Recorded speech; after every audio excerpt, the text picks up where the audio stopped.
টাকা আর নারী আর মদ, ক্ষমতা। আমি নিজেকে ঈশ্বরের মতো মনে করতাম। আমি ভাবতাম যে আমি অন্যান্য মানুষদের থেকে উত্তম। সত্যি আমি ভাবতাম কোনো কিছুই আমাকে ছুঁতে পারবে না। আমি ভাবতাম আমার মধ্যে একটা গুরুত্ব রয়েছে। যত বয়স বাড়ছিল, যত উপরের দিকে যাচ্ছিলাম, ততই আমি আরো গুরুত্ব পাচ্ছি। আমি পৃথিবীর সব অর্থ পেয়ে যেতে পারি। আমার আশপাশে 10 জন নারী থাকতো। আমার পেছনে টাকার বড় স্তূপ থাকাই স্বাভাবিক। কিছুই আমাকে সুখী করছিল না। আমার সম্পর্ক নষ্ট হয়ে গেছিল। সে চেয়েছিল আমি যেন ক্লাবে না যাই আর মদ্যপান না করি, বুঝলে। আর আর আমি সেখানে যেতেই থাকতাম স্বার্থপরদের মতো। সে আমাকে ছেড়ে চলে গেল আমার ছেলেকে নিয়ে। আমার বাবা মারা গেলেন, আমার বাবাকে হারালাম, সবকিছু হারিয়ে ফেললাম। আমি বললাম পরের সপ্তাহে অ্যাভেঞ্জার্স 2 মুভিটা আসছে, আমরা মার্ভেল পছন্দ করি। ও মার্ভেল ভালোবাসত। আমার মনে হতো ও জানতো যে ও মারা যাবে, আর আমাকে বললো হ্যাঁ যাবে। বুঝলে, আমার জীবন হঠাৎ করেই বদলে গেল। আগে বাবার সাথে থাকা, তারপর অনেক কিছু অতিক্রম করে অনেক কিছু আমি গৃহহীন হয়ে পড়লাম। আর আমি চুরি করতে শুরু করলাম। আইডি নেই, চাকরি নেই, আমি কোনো অগ্রগতি করতে পারছিলাম না। তো আমি বার্মিংহামের বাইরে গৃহহীন অবস্থায়, আমার একটা ছোট টার্টলনেক জামা ছিল। আমি সেটা আমার মাথায় পেঁচালাম, কারণ তখন খুব শীত ছিল। আমি জমে যাচ্ছিলাম। আমি কোনোভাবেই সেই পুরো টার্টলনেকটা আমার গায়ে দিলাম, আর আমি কাঁপছি। মহসিন নামের এক লোক আমার কাছে আসে, আর সে আমাকে মাটিতে দেখলো, আর সে বলল, কি খবর? আমি বললাম, ভাই আমাকে প্লিজ একা থাকতে দাও। আমি বললাম, আমাকে একা থাকতে দাও। সে বলল, আসো আমার সাথে থাকবে। আর আমি বললাম, কেন কেন কেন? আর সে বলল, আল্লাহর জন্য, আল্লাহর জন্য। আর সে বলল, আল্লাহর জন্য, আল্লাহর জন্য। আর সেদিন জীবনে প্রথমবার কেউ মন থেকে আমাকে সাহায্য করতে চেয়েছে, কারণ তারা আমার ভালো করতে চেয়েছিল। এমন যে আমাকে কেন? আমি খুব খুশি হয়েছিলাম।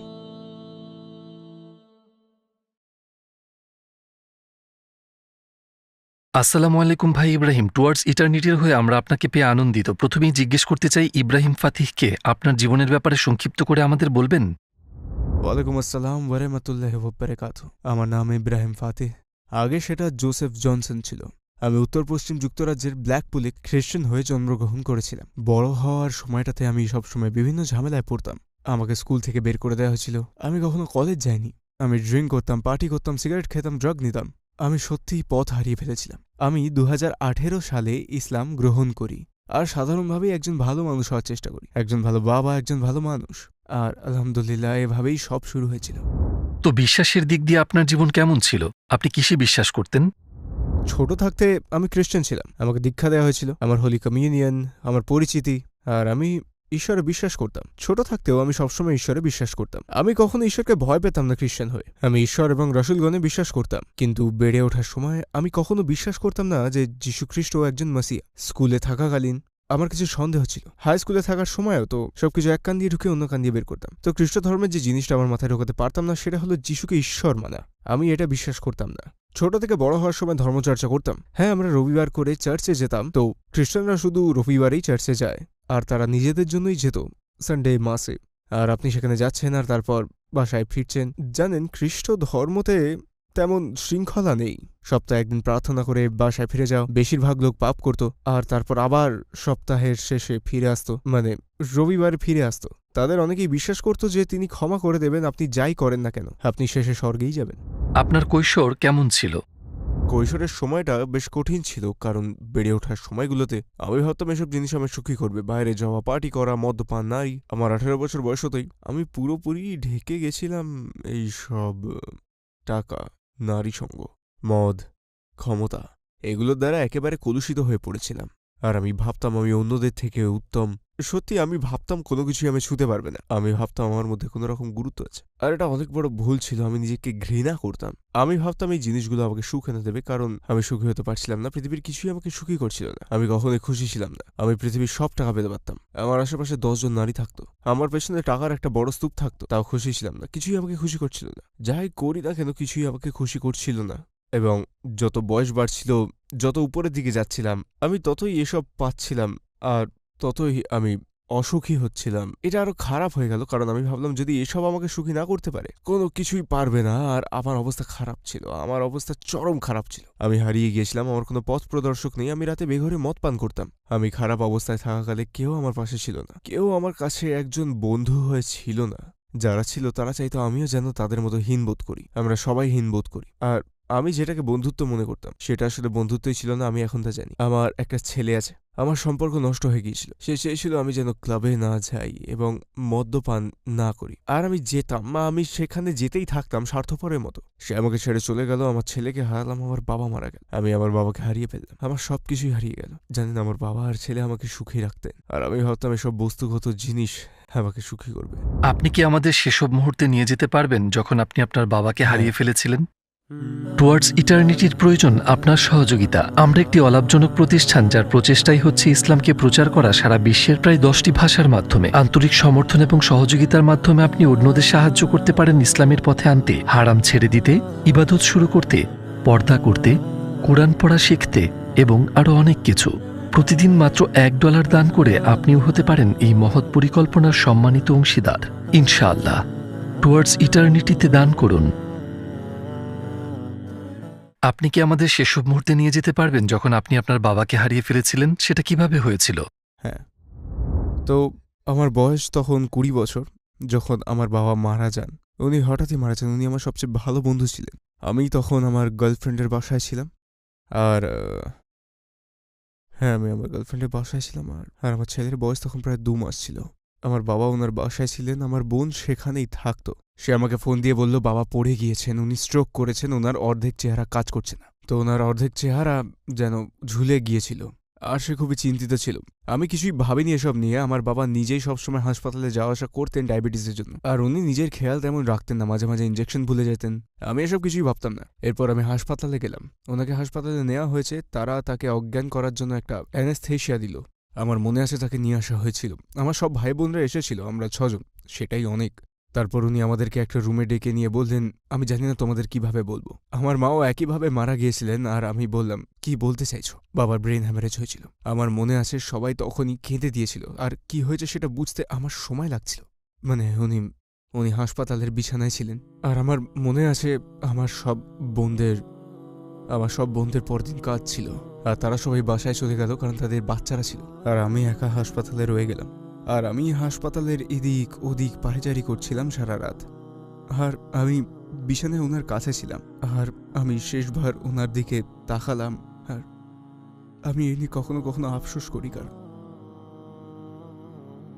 আমি তার সাথে থাকিনি। হ্যাঁ, আমি কখনো অতীতের দিকে তাকালে আমি তার চেহারা দেখতে পাই। তো আমি ভেবেছিলাম আমি ওনার সাথে সারা রাত থেকে একটা ভালো কাজ করছি, কিন্তু আমার মনে হলো আমি নিজেকে কষ্ট দিচ্ছি। ওই 24 ঘন্টাকে 1 বছরের সমান মনে হয়েছিল। আর উনি পরদিন সকালেই মারা যান, ফ্ল্যাট লাইন হয়ে গেছিল। ওনার কি জ্ঞান ছিল? না, শেষবার যখন আমি ওনাকে জ্ঞান থাকা অবস্থায় দেখেছি, আমরা বিচ্ছিন্ন হওয়া 2 সপ্তাহ আগে উনি ফোন করেছিলেন, আর উনি বললেন, আমি তোমাকে ভালোবাসি, তুমি জানো? আমি বললাম, হ্যাঁ হ্যাঁ হ্যাঁ। উনি বললেন, আমি চাই যে তুমি জেনে রাখো আমি তোমাকে অনেক ভালোবাসি। আমি বললাম, তুমি বলতেটা কি চাইছো? আর উনি বললেন, আমি তোমাকে নিয়ে গর্বিত, আমি তোমাকে নিয়ে গর্বিত, আর জানো আমার নাতিকে নিয়ে আমি গর্বিত। তারপর আমি বললাম, চুপ করো, কি বলতে চাইছো? আমি বললাম, পরের সপ্তাহে অ্যাভেঞ্জার্স 2 মুভি আসছে, আর আমরা মার্ভেল পছন্দ করি, উনি মার্ভেল ভালোবাসেন। আমার মনে হয় উনি জানতেন যে উনি মারা যাবেন, আর উনি আমাকে বলেছিলেন হ্যাঁ, উনি যে মারা যাবেন সেটা কোনো লক্ষণ ছাড়াই ওনার মনে হয়েছিল? ওনার মনে হয়েছিল ওনার। আমার মনে হয় উনি ডাক্তারের কাছে গিয়েছিলেন কিছু সপ্তাহ আগে, উনি জানতে পেরে আমাদের বলতে চাননি।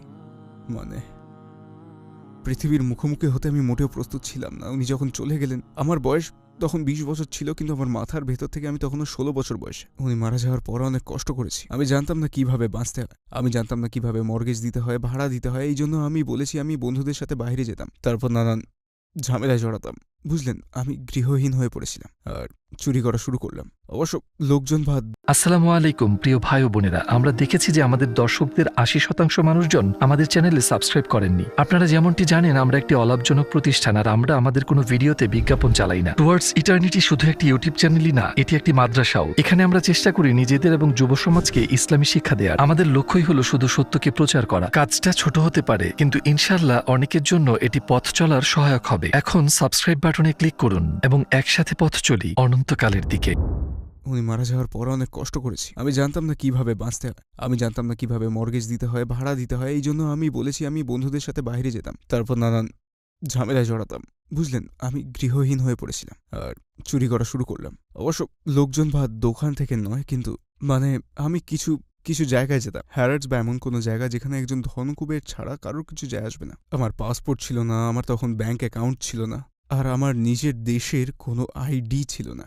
তো আমি সিস্টেমে আটকে গিয়েছিলাম, আইডি নেই, চাকরি নেই, আমি কোনোভাবেই আগাতে পারছিলাম না। তারপর আমার ব্যাংক অ্যাকাউন্ট খোলার মতো টাকাও ছিল না, আমার টাকা রাখার জন্য অ্যাকাউন্ট যেহেতু ছিল না, এইসব কাজ করতে হয়েছিল যেগুলো আমি করতে চাইনি। তারপর তারা আমাকে হস্টেলে রাখলো, আর হস্টেল এমন একটা জায়গা যেখানে সব মানুষদের রাখা হয় যাদের থাকার জায়গা নেই বা কারাগার থেকে বের হয়েছে।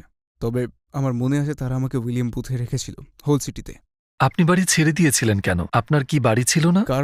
কারণ ওটাতে মর্গেজ ছিল, বাড়িটা মর্গেজ করা ছিল, আর ওটা বিক্রি হয়ে গেল সত্যি। আর উনি যখন মারা গেলেন আমি দেনায় পড়লাম, আমাদের ওপরে আসলে 5,000 পাউন্ডের দেনা এসে পড়েছিল। বাবা এক জায়গা থেকে টাকা নিয়েছিলেন, তো আমাদের সবাইকে সেটা পরিশোধ করতে হয়। তো আপনার বাড়িটা বিক্রি হয়ে গেল? হ্যাঁ, 1 সপ্তাহের মধ্যেই বিক্রি হয়ে যায়। হ্যাঁ হ্যাঁ। আর তারপর আপনি গৃহহীন হয়ে পড়লেন? আমার পরিবারের অন্যদের নিজেদের বাড়ি ছিল, আমি বাবার সাথে থাকতাম, আর তাদের বয়ফ্রেন্ড ছিল, সন্তান ছিল, এবং অহংকার আর অভিমান ছিল। আমি তার মধ্যে জড়াতে চাইনি, আমি আমার কোনো বোনের ঘাড়ে পড়তে চাইনি, তাই আমি নিজেরটা নিজেই দেখার চেষ্টা করেছি। আর তারা আমাকে উইলি বুথে ফেলে চলে গেল। ওটা একটা খারাপ জায়গা ছিল, আর আমি হোস্টেল থেকে হোস্টেলে বদল হচ্ছিলাম, বুঝলেন। আর সেখান থেকেই আমার অবনতি শুরু হলো, কারণ আমি সেখানে নানান রকম মানুষের সাথে সময় কাটাতে শুরু করলাম, বুঝলেন। আর আমার জীবন হঠাৎই বদলে গেল, বাবার সাথে থাকা থেকে সেসবের মধ্যে দিয়ে যাওয়া, এসব করা। তারপর আবার আমি ক্লাবে যাওয়া শুরু করলাম, কারণ আমি সেখান থেকে বের হতে চেয়েছিলাম, আর ব্যাংক অ্যাকাউন্ট আর আইডি নিতে চেয়েছিলাম, যেমনটা আমি নিলামও। তো আমি তখন মদ্যপান করতাম না। আমার বাবা মারা যাওয়ার পর আমি মদ পান করতে শুরু করেছিলাম, কারণ আমি ক্লান্ত ও অসুস্থ হতে ক্লান্ত হয়ে গেছিলাম। মানে আমি খুব কষ্ট পাচ্ছিলাম, আর অবস্থা আরও খারাপ হয়ে পড়ল। তারপর অন্যান্য জিনিসও হতে শুরু করলো, আমি পার্টিতে যেতে শুরু করলাম, আর অন্য কাজও করতে লাগলাম, ক্লাবে যেতে শুরু করলাম। এটাই বোঝাতে চাইছি আমি, বুঝলেন। আমি বলতে পছন্দ করি না, কিন্তু তখন মদ্যপান ছাড়াও অন্য কিছু করতে শুরু করেছিলাম, আমি এইটুকুই বলবো, যখন ক্লাবে যেতাম। আপনি কি কখনো রাস্তায় ঘুমিয়েছেন? হ্যাঁ হ্যাঁ, ঘুমিয়েছি। তখন কেমন লেগেছিল? ভালো না, হ্যাঁ, একদমই ভালো না। তো ব্ল্যাকপুল আমার আবাসিক এলাকা, আমি ক্লিভলি থেকে এসেছি, আর সেখানে গৃহহীন মানুষদের জন্য কোনো হস্টেল নেই, কারণ ওটা খুব ভালো জায়গা। তো আমি নিজেকে পুরোপুরি ঘর ছাড়া অবস্থায় আবিষ্কার করলাম, আর আমার সরকার, আমার কাউন্সিল আমাকে বাসস্থান দিয়ে সাহায্য করতে পারছিল না। তো আমি বার্মিংহাম চলে গেলাম। তো বার্মিংহামে আরও খারাপ পরিস্থিতি ছিল, আমি বার্মিংহামে উইলি বুথে গেলাম, সেই হস্টেলে, তারপর ওয়াশিংটন কোর্টে। আর বার্মিংহামের পরিস্থিতি অন্যরকম ছিল, বুঝলেন। মানে বিগ লায়ন্স, সেখানকার লোকেরা, তাদের অনেকেই তেমন ভালো লোক নয়। আমি হস্টেল থেকে বের হয়ে গেলাম, আমি ম্যাকডোনাল্ডসের বাইরেই থাকতাম, আমি এমন জায়গার আশেপাশে থাকতে চাইতাম না যেখানে আমি যাদের সাথে মিশেছিলাম এমন কেউ আছে। সেটা আগের কথা, আর আমি আর এসব করছি না, আর আমি নিজেকে সাহায্য করতে চাই। তো আমি বার্মিংহামের বাইরে গৃহহীন অবস্থায় আছি। আমার একটা ছোট টার্টলনেক জামা ছিল, আমি সেটাকে আমার মাথায় পেঁচালাম, কারণ তখন শীত ছিল, আমি জমে যাচ্ছিলাম, আর আমি কোনোভাবে সেই পুরো টার্টলনেকটাকে পুরোটা আমার গায়ে জড়িয়ে, আর আমি কাঁপছিলাম। আমার মাথা কংক্রিটের উপর থাকতো, আমার মেরুদণ্ডের নিচে সকালে ব্যথা করতো, মানে প্রচণ্ড ব্যথা। আর আমি ম্যাকডোনাল্ডসের বাইরে বার্মিংহামের বুলরিংয়ের ভেতরে তখন মহসিন নামের এক লোক আমার কাছে আসলো। সে একজন পাকিস্তানি মুসলিম ছিল, আর সে আমাকে মাটিতে দেখলো, তারপর জিজ্ঞেস করলো কি খবর। আমি বললাম, ভাই প্লিজ আমাকে একা থাকতে দাও। আমি বললাম, একা থাকতে দাও, বুঝলে। সে বললো, না না না না না না না না। আমি বললাম, তোমার এখানে থাকা উচিত না। সে আমার দিকে তাকালো, তারপর বললো, কি করছো তুমি। আর তারপর আমি তাকে আমার বাবার গল্প বললাম, মানে বাড়ির কথা বললাম। আর আলহামদুলিল্লাহ সে বলল, আসো আমার সাথে থাকবে। আর আমি বললাম, আমি তোমাকে ঠিকমতো চিনি না। আমি বললাম, তোমার নিজের বাড়ি থাকতে পারে।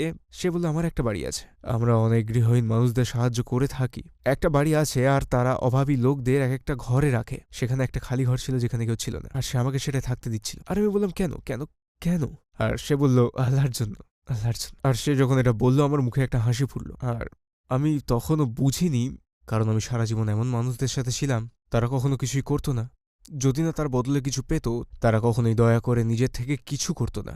এটা অসম্ভব ভালো লেগেছিল আমার, আর সেটা আমার জীবনে প্রথমবার কেউ মন থেকে আমাকে সাহায্য করতে চাইছে। তো বুঝতে পারছো, এটা ওরা করছে কারণ তারা আমার ভালো চায়। তারপর কি হয়েছিল যার কারণে আপনি ইসলামের দিকে পদক্ষেপ গ্রহণ করলেন? হ্যাঁ, তো আমি ইসলামের ব্যাপারে বেশি কিছু জানতাম না। হাই স্কুলে থাকতে কনস্ট্যান্টিনোপলের ব্যাপারে পড়াশোনা করেছিলাম। আমার ভাই মহসিন আমার সেখানে থাকার 1 মাসে ইসলামের কোনো ব্যাপারে কথাই বলেনি। লোকে বলবে আমাকে গ্রুম করা হয়েছে, মানে আমাকে চাপ দেওয়া হয়েছে বা কান ভরানো হয়েছে যাতে আমি ইসলাম গ্রহণ করি, বা মানুষ ভাববে যে তুমি কারাগারে ছিলে। মানে এটা বলছি যে এটা খুবই খারাপ, কিন্তু সেই ভাইরা তারা শুধু আমাকে তুলে আমার পুনর্গঠন করছিল, আর তারা আমাকে একটা মানুষ হিসেবে নির্মাণ করছিল। কুরআনের ব্যাপারে ওরা কিচ্ছু বলেনি, আমি শপথ করে বলতে পারি এটা। ওয়াল্লাহি তারা একবারও এর কথা তোলেনি। তারা শুধু আমাকে উঠতে সাহায্য করছে আর আমাকে জিমে পাঠিয়েছে, বুঝলে, এমন কিছু। কারণ তারা আমাকে এমন একটা অবস্থায় পেয়েছে, মানে আমি মানসিকভাবে সবসময় শক্ত ছিলাম, কিন্তু তখন আমি ভেঙে পড়েছিলাম, টুকরো টুকরো হয়ে গিয়েছিলাম। তো জিমে পাঠানোর ফলে আমার আত্মবিশ্বাস বেড়ে গিয়েছিল সত্যি। তারপর সেই ভাইরা আস্তে আস্তে আমাকে বার্মিংহ্যামের বাইরে নিয়ে যেতে শুরু করলো। আমি হজ হেল হ্যান্ডসওয়ার্থে গিয়েছিলাম, আর সেই ভাইরা যেন তারা আমাকে চেনে। আমি তখনও মুসলিম ছিলাম না, তাও আমাকে ভাই বলে রাখতো, কোলাকুলি করতো আমার সাথে, যেন আমি একটা পরিবার পেয়ে গেছি। আর মার্শাল্লাহ, ব্যাপারটা খুব চমৎকার, খুব সুন্দর ছিল। আমি সারা জীবন চেয়েছিলাম কেউ আমায় জড়িয়ে ধরুক, বুঝলে। তারপর আমি সেটা ইসলামে পাই। আর সেই ভাইয়েরা আমাকে সত্যি ইসলামের দিকে আকৃষ্ট করেছিল। আমি সেই ভ্রাতৃত্ববোধ সেই মুসলিম কমিউনিটি ছাড়া কোথাও পাইনি। আমি আমার কোনো বন্ধুকে বিশ্বাস করতাম না। আমার বন্ধুরা প্রায় সবসময় আমাকে দিয়ে খারাপ কাজ করানোর চেষ্টা করত। ভুল বুঝবে না, মুসলিমরা পারফেক্ট নন, কিন্তু বেশিরভাগই বুঝলেন আল্লাহকে ভয় পায়।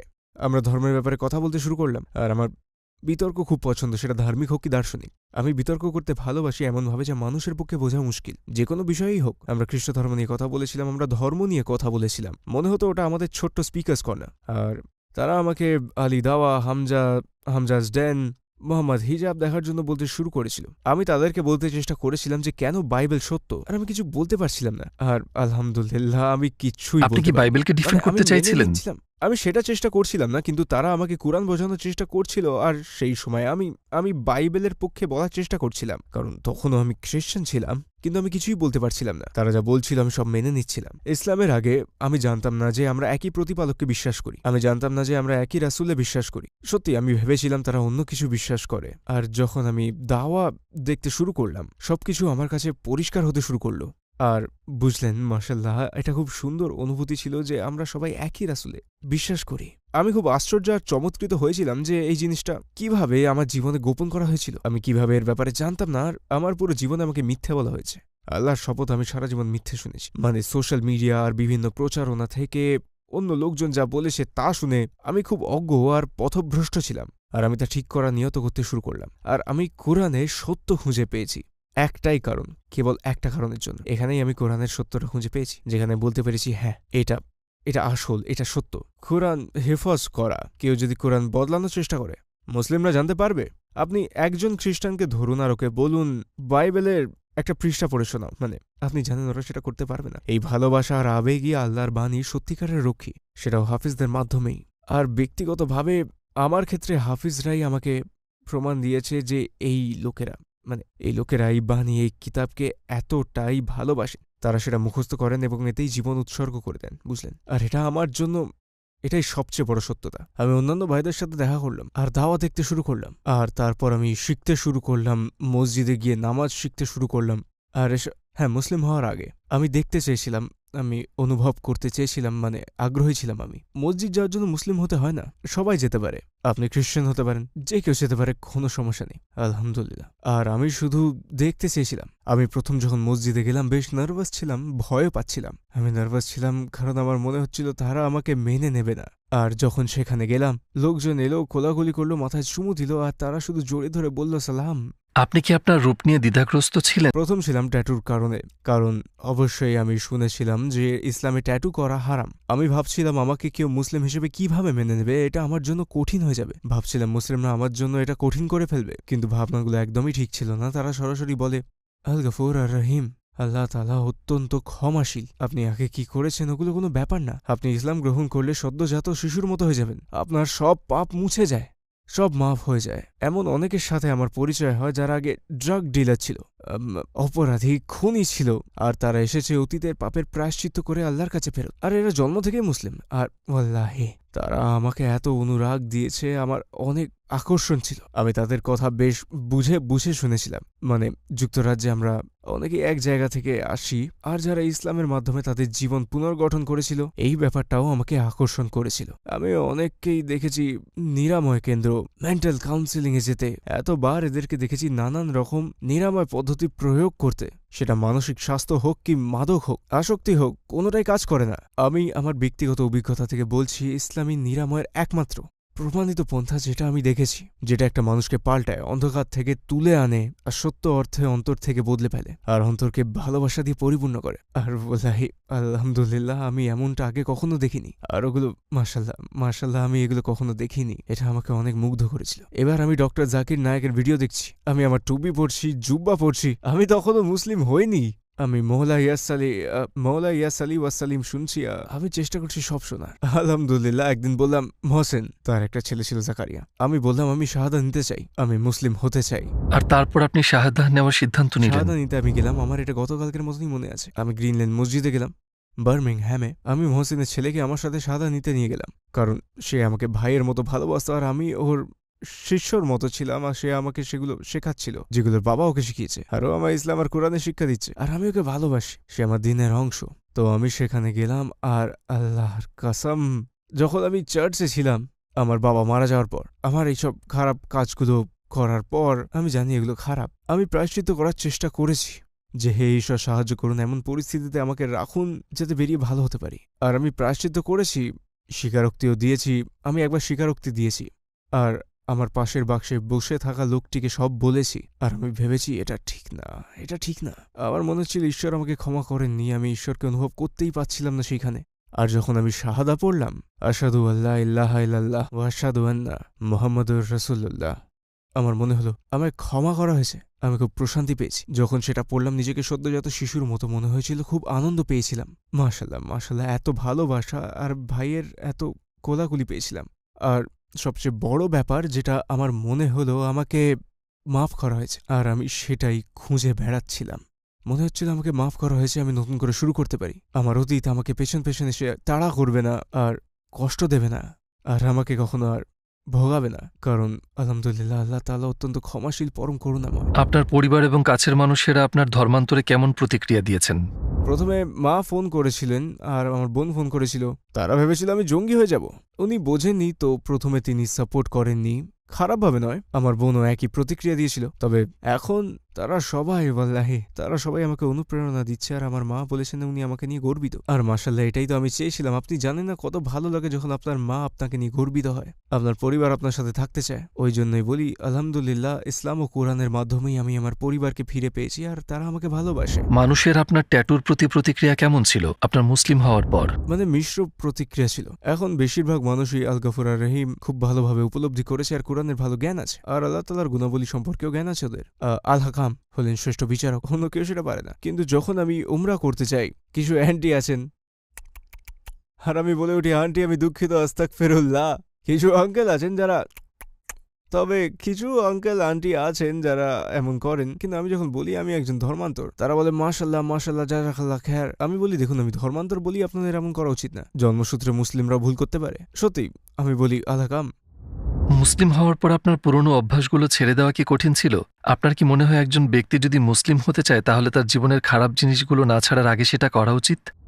তো ধর্মান্তর বা চর্চা করেন না এমন মুসলিম যারা দিনে ফিরে আসতে চান, ছোট ছোট পদক্ষেপ নিন। ওভাবে জিনিসপত্র ভাববেন না। আপনারা চলতে চলতে শিখে যাবেন। আপনাকে চেষ্টা করার জন্য দ্বিগুণ স্বভাব দেয়া হবে, তো হ্যাঁ 100%। আর আমার ক্ষেত্রে আমার জীবনযাত্রায় বিশাল পরিবর্তন এসেছিল। 2 বছর সময়ও লেগেছিল, বছর 2 সময় হ্যাঁ লেগে গিয়েছিল আমার সবকিছু মানিয়ে নিতে। অনেক কিছু করতে, যেমন শুননা, গান বাজনা, অনেক ছোট ছোট জিনিস রয়েছে, অনেক ছোট ছোট জিনিস রয়েছে, বুঝলে? তবে নিজের ওপর কঠোর হবেন না একদম, মন থেকে করতে হবে শুধু। আর ধীরে ধীরে অল্প অল্প করে আপনি সেখানে পৌঁছতে পারবেন। মুমিন বা বিশ্বাসী হওয়ার অনেক ধাপ আছে, তো এটা আপনার উপর নির্ভর করে আপনি কোথায় থাকতে চান। সবার একটা স্তর আছে, বুঝলেন? সেটা অর্জন করা সহজ। আপনি 5 ওয়াক্ত সালাত আদায় করুন, তারপর আপনি আপনার কাজ করুন, আর আলহামদুলিল্লাহ আপনি বলতে পারেন আপনি অনেক ভালো কাজ করেছেন। আমি জান্নাতে যাবো ইনশাল্লাহ। আমার এক বন্ধু বলেছে যে আমাদের কেউই ভালো কাজের ভিত্তিতে জান্নাতে যাবে না, কেবল আল্লাহর করুণার মাধ্যমে যাবে। আমরা যতই হযরত মুহাম্মদ সাল্লাল্লাহু আলাইহি ওয়াসাল্লামকে যত বেশি ভালোবাসবো, আমরা সময়ের সাথে সাথে ততই ভালো মানুষ হিসেবে গড়ে উঠব। তবে তার জন্য সময় লাগবে। তো আমি এটাই বলবো, আপনার যদি ট্যাটুও থেকে থাকে, ইসলাম সবার জন্য। এটা তাদের জন্য যাদের এটা দরকার। আপনি যেখান থেকে আসুন না কেন, আপনি অতীতে কি করেছেন সেটাও ব্যাপার না। আপনি যদি মদ্যপান করে থাকেন বা অন্য কিছু, নামাজ পড়ে বলুন আস্তাগফিরুল্লাহ।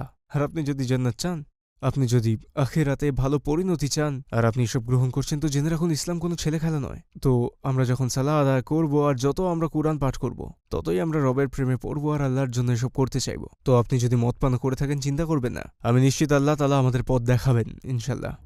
আপনি কি কোনো অসাধারণ ঘটনার সম্মুখীন হয়েছেন যখন আপনার মনে হয়েছিল যে আপনার সাথে আল্লাহর একটা বিশেষ সম্পর্ক রয়েছে? একটা অসাধারণ ঘটনা হলো গত বছর আমি খুব একাকী বোধ করছিলাম। আমি হল সিটিতে ছিলাম তখন, আর আমি হালের একটা মসজিদে যাওয়া শুরু করলাম। আর তখন আমি টিকটকে একটা ভিডিও বানালাম যে আমি একজন মুসলিম, প্রায় 1 বছর আগে এই সময়, প্রায় 9 মাস আগে। তারপর আমার মনে আছে আমি ঘুম থেকে উঠেছি আর দেখছি টিকটকে 1 লক্ষ ফলোয়ার পেয়েছি আমি। আর তারপর ওটা ভাইরাল হয়ে গেল, আর আমার মনে হলো আমি কত ভালোবাসা পেয়েছি, মনে হলো পৃথিবী যেন উন্মুক্ত হয়ে গেছে। আর আমি তখনও ভয় পাচ্ছিলাম যে মানুষ আমাকে মেনে নেবে না। আর আমি চেয়েছিলাম যে চেষ্টা করে দেখতে, আমি ইসলামের ব্যাপারে বেশ অনুরাগী, আমি চেষ্টা করে দেখতে চেয়েছিলাম আর অন্যদেরও দেখাতে চেয়েছিলাম যে ইসলাম শান্তির ধর্ম। আমি অনলাইন আসার সময় থেকে হাজার হাজার মানুষ আমাকে অভিবাদন জানিয়েছেন আমার ট্যাটুর ব্যাপারে, আর এটা আমার মনে আরো শক্তি জুগিয়েছে আর অন্তরে শান্তি দিয়েছে। আর তখন থেকে 1000-এরও বেশি মানুষ আমাকে মেইল করে বলেছে যে তারা শাহাদা নিয়েছে কারণ আমি ভিডিওগুলো বানিয়েছি আর তাদের দেখিয়েছি যে ইসলাম কত শান্তিপূর্ণ। তারপর সেটা লাইভ আর সরাসরি দেখেছি যে এটা তাদের সাহায্য করছে। যখন থেকে আমি প্রথম ভিডিওটি বানিয়েছি 1000-এরও বেশি মানুষ আমার সোশ্যাল মিডিয়াতে আমায় মেসেজ করেছে যারা অমুসলিম, যারা শাহাদা নিয়েছেন বা কোরআন কিনেছেন আর ইসলামের ব্যাপারে শিখছেন। তারা চেয়েছে যেন আমি তাদের শেখাই, তো আমি তাদের রিভার্স সার্ভারের মাধ্যমে শিখিয়েছি। আমি চাই আল্লাহ তাআলা তাদের রক্ষা করুন, আর আমার যদি তাদের জন্য কোনো দায়িত্ব থাকে আমি তাদের জন্য থাকার চেষ্টা করব। ইনশাল্লাহ আমি থাকব। আপনি তো অনেকবার উমরা করতে গিয়েছেন, কিন্তু প্রথমবার যখন গিয়েছিলেন তখন কোন জিনিসটি আপনাকে সবচেয়ে বেশি প্রভাবিত করেছিল এবং কেন? আমি যখন মসজিদ আল হারামে গেলাম, অনেক মানুষ এক জায়গায়, বিভিন্ন জাতির, বিভিন্ন বর্ণের, বিভিন্ন দেশের, আর আমি জানতাম এটাই উত্তর। সকল লোকেরা এখানে তীর্থে এসেছেন আল্লাহর কাছে। ভ্যাটিকানের মতো নয় যেখানে মানুষ পোপকে শুধু দেখতে যায়, বা তারা আল্লাহর কাছে এসেছেন, তারা সত্যিকারের বিশ্বাসী। আর এটা একটা নিরাময়, বর্ণবাদের এটা উত্তর, এটা বিশ্ব শান্তি। আর এটা আমার জন্য বড় মুহূর্ত ছিল। ইসলাম সব কিছুরই নিরাময়, সকল সমস্যারই ইসলাম সমাধান। এটা পথনির্দেশক, জীবনের একটা পথ।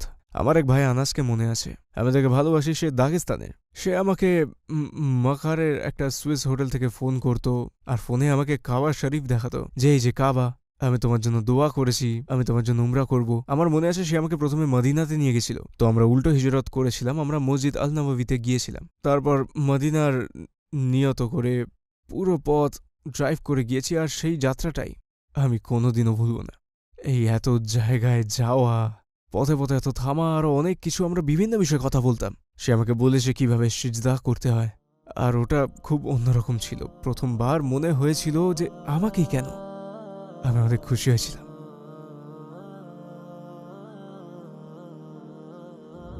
ইসলামের আগে আপনার জীবনের উদ্দেশ্য কি ছিল, আর ইসলামের পর কি হয়েছে? ইসলামের আগে আমার জীবনের উদ্দেশ্য, জানেন, কিছুই না, কোন উদ্দেশ্য ছিল না। আমি জানতাম না আমি কোথায় যাচ্ছি, আমি জানতাম না আমি কি করব, সকালে উঠে কিভাবে চলবো জানতাম না, কিভাবে ভাববো জানতাম না, লোকজনের আশপাশে কিভাবে থাকবো জানতাম না। আমি উঠতাম, এত হারিয়ে বসে থাকতাম, জানতাম না কি করব। আমি অনেকখানি হারিয়ে গেছিলাম, অনেকখানি। আর এখন ইনশাল্লাহ আমি আস্তে আস্তে ট্যাটু সরিয়ে ফেলতে চাই, সময় লাগবে।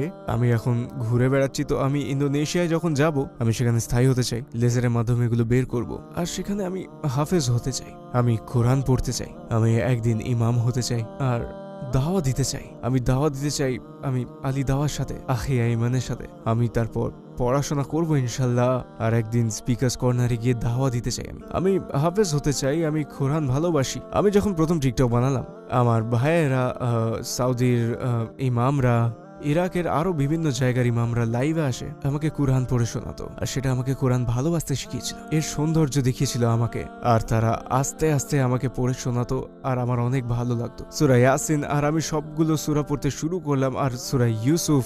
যাই হোক, আমি কোরআন পড়তে শুরু করলাম, কিন্তু আমি বোঝাচ্ছি আমি কোরআনকে ভালোবাসতে শুরু করলাম, আর সেটা একটা আলাদা গল্প, বুঝলে? ইনশাল্লাহ